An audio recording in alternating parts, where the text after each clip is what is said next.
Nama saya Teku Muhammad Hasan, terlahir tanggal 4 April 1906 di Perelak, Aceh Timur. Saya telah mengukir jejak signifikan dalam lintasan sejarah Indonesia. Sebagai tokoh yang diakui sebagai pahlawan nasional, saya berjuang dengan gigih untuk kemerdekaan negara. Dalam perjalanan pembebasan Indonesia dari penjajahan, saya memegang peranan strategis, serta turut andil dalam pembangunan negara di era pasca kemerdekaan. Saya tercatat dalam sejarah sebagai gubernur pertama Sumatera pasca kemerdekaan Indonesia, mengemban amanah pada periode 1945 hingga 1947.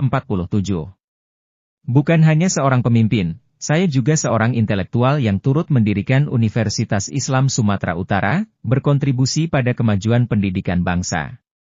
Dalam berjuang, saya tidak terpaku pada laga militer semata, diplomasi dan pendidikan menjadi dua pilar penting yang saya giatkan sebagai fundamen pembangunan bangsa yang berkualitas.